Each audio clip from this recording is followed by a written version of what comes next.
Hello and welcome to a Talmud Israeli production. Today we'll review the highlights of this week's course of Daf Yomi study, Masechet Pesachim, pages 99 through 105, Tzaditet through Kufhei. 99.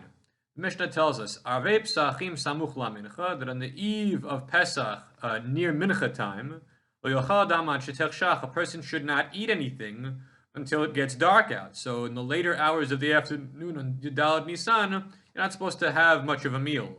And even a poor person in Israel should not eat until they recline. There's a variety of ways to explain what this Mishnah is saying. Tosfot offers the following. But you might have thought that the reclining done by a poor person is of no consequence, because he has no pillow or cushion on which to recline. And this is not a way of freedom or a way of royalty for him to recline on his elbow. Alternatively, and the idea being that even though you might have thought this is not a way of reclining and not a way of cherut, nonetheless the poor person has to recline. V'yesh meforshim, others explain, that even if a poor person hasn't eaten much in recent days, and it's now Erev Pesach in the afternoon, and he has access to food, still that person should hold out a few more hours and wait until the Seder time in order to eat the meal with gusto. Kuf, page 100. Ein mevina teshulchan elim ken kidesh. A person should not have the table of food brought to them on Yom Tov evening, or for that matter Shabbat evening, unless they first make the Kiddush. So, no food on the table, or the table should not be in front of you until after the Kiddush.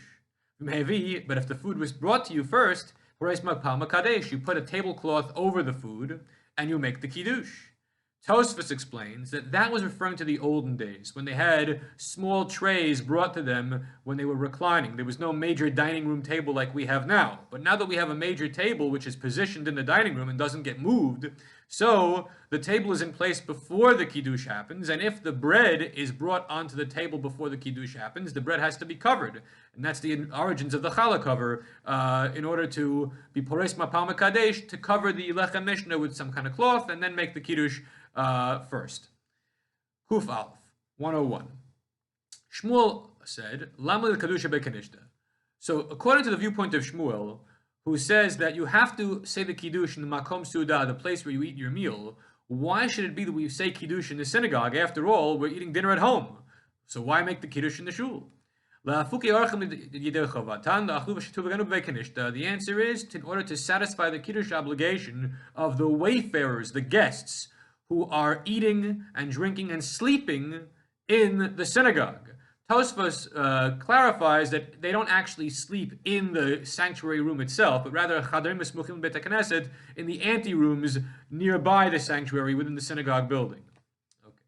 And by the way, because that often doesn't happen anymore, this is the reason why many synagogues do not recite Kiddush in the synagogue Friday night, because they regard it as a bracha levatala, a blessing in vain. Kuf Bet, 102. You cannot say two acts of sanctification over one cup.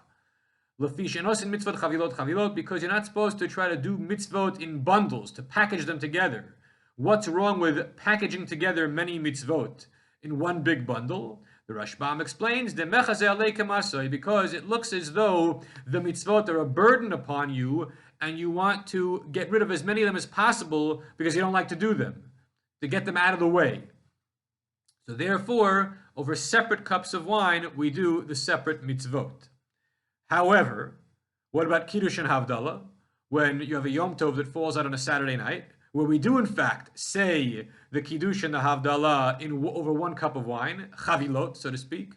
The Gemara answers that Kiddush and Havdalah are chada miltahi. The Kiddush and Havdalah are one general theme, one concept, as opposed to Birkat HaMazon and Kiddush, which are two separate concepts, and therefore must be on separate cups of wine. 103. Hamavdil ben Kodesh l'chol. Zui Havdalato shel Rabbi Yehuda HaNasi. That Rabbi Yehuda HaNasi, Rabbi Judah the Patriarch, who codified the Mishnah, he had a very short text for his Havdalah. Instead of making many Havdalot between Israel and the nations, between the 6 days of creation and the seventh day, between light and darkness. He didn't say any of that. He only said Hamavdil ben Kodesh L'chol, that God distinguishes between the holy and the profane. That was his short and quick to the point Havdalah. However, those who want to say more, Hapochet lo yivchot mishalosh, you should not say less than 3 different acts of distinction of Havdalot. V'amosif lo yosif b'al sheva, and you should not say more than 7. Why not more than 7? Because in the Tanakh there are only 7 Havdalot, and therefore we shouldn't say things that don't appear in the Hebrew Bible. Kuf Daled 104. Kol habrachot kulan potchot bebaruch. All blessings will begin with Baruch. Baruch atah Hashem. V'chotbot Baruch, and end with another Baruch atah Hashem. However, there are certain categories of exceptions. Chutz b'birkat mitzvot, blessings over a mitzvah which are short, which only have a beginning Baruch atah Hashem, and then Asher Kedeshanu mitzvah tzivanu, and then fill in the blank, but do not end with another Baruch atah Hashem. It's a short bracha. Also, birkat perot, the blessings over foods, the preliminary blessing over food, bracha rishona, is only one Baruch atah Hashem, and a short conclusion. There's no second Baruch atah Hashem upon a conclusion. And brachas bucha lachaverta, there is no opening Baruch atah Hashem for blessings which are connected to their neighbor, notably the blessings of the Shemona Esrei. We begin the Shemona Esrei, Baruch atah Hashem, Elokeinu v'Elokei avotenu, and then subsequent blessings of the Shemona Esrei do not have Baruch atah Hashem in the beginning. They have atah gibor, atah kadosh, atah chonein. So why? Because they're all referring back to the Baruch atah Hashem of the original blessing. The same is true with Birkat HaMazon. Birkat HaMazon has Baruch atah Hashem in the beginning of the first blessing, but the second blessing begins with No Delacha, the third blessing begins with Barachem.